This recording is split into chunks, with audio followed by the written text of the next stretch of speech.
Assalamualaikum students, I hope everyone will be fine. Today we will discuss biology class 9 chapter 3 binomial nomenclature ये topic का नाम है और ये जो हमारा लेक्चर है ये है लेक्चर नंबर 16.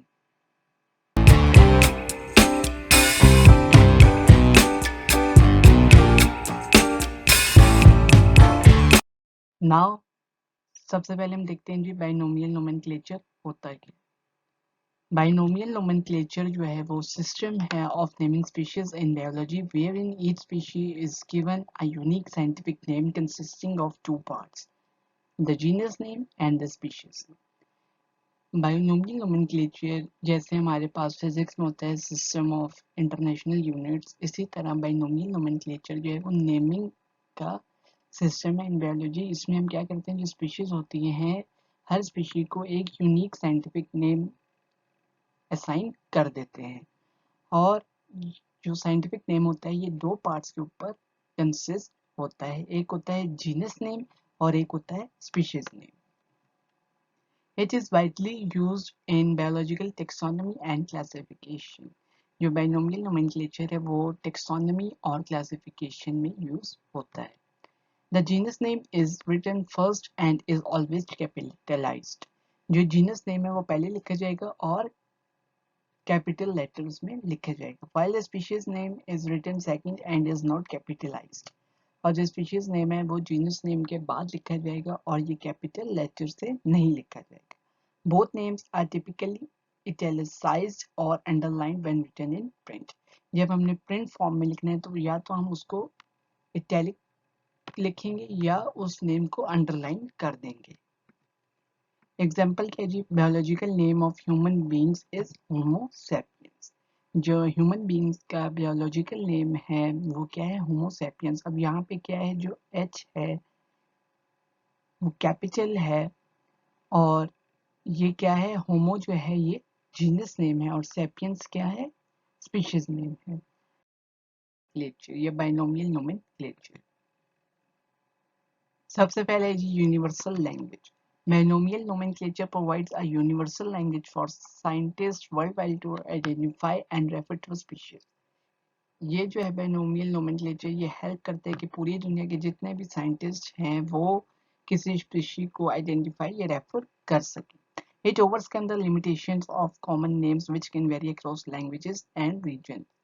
और जो लिमिटेशंस होती हैं कॉमन नेम्स की कि कहीं पे जो है वो कोई नाम होता है और जैसे ही रीजन चेंज होता है तो उसी चीज़ का दूसरी जगह नाम कुछ और हो जाता है.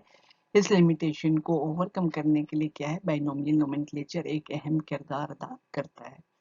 Scientific names remain consistent and universally recognised ensuring clear communication and avoiding confusion. इनकी मदद से क्या होता है, एक तो ये वर्ल्ड वाइड एक्सेप्टेड होते हैं और ये जो है पूरी दुनिया में एक ही स्पीशीज का एक ही नेम रहेगा, साइंटिफिक नेम, जिसकी वजह से जो हमारी कम्युनिकेशन है वो भी इजी हो जाएगी और कंफ्यूजन कम से कम होगी. Clarity and precision. The next advantage of binomial nomenclature या importance of binomial nomenclature is clarity and precision.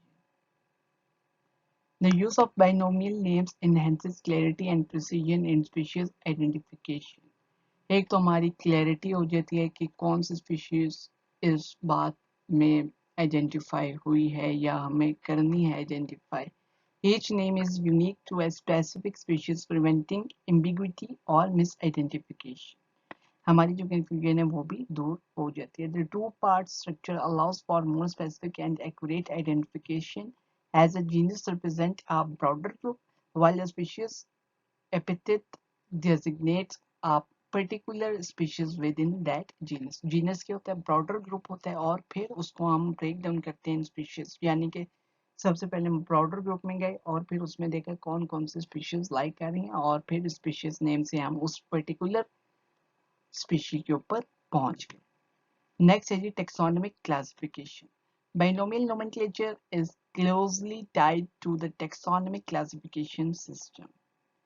ये जो है टेक्सोनॉमिक क्लासिफिकेशन बाइनोमियल नोमेनक्लेचर में बहुत गहरा ताल्लुक है.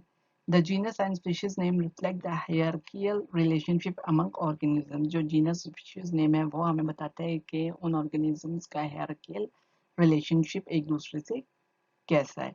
Species within the same genus are presumed to share a more recent common ancestor and have closer evolutionary relationship than species in different genera. जो एक ही जीनस में जितने स्पीशीज हैं वो क्या कर रही हैं, जो करेक्टरिस्टिक्स हैं वो किसी ना किसी हद तक वो शेयर कर रही होती हैं इन कॉमन एंसेस्टर, और जो रिलेशनशिप्स होते हैं एवोल्यूशनरी रिलेशनशिप्स वो भी प्रेजेंट होते हैं as compared to species in different genus group. This classification system aids in organizing and categorizing the immense diversity of life on Earth. और इसमें हम क्या करते हैं, इस सिस्टम जो बाइनोमियल नोमेनक्लेचर का सिस्टम, उसमें हम जो तमाम स्पीशीज हैं जो अर्थ के ऊपर प्रेजेंट है उनको हम ऑर्गेनाइज और कैटेगराइज कर देते हैं in different group of species and genus. Now that's all about for the today's lecture. And thanks for watching. Please like my video and share my videos with your friends and press the bell icon for the subscription in order to get the notification for all the videos which will be uploaded in future. Inshallah, in our next video, we will discuss conservation of biodiversity. Till that time, take care. Allah Hafiz.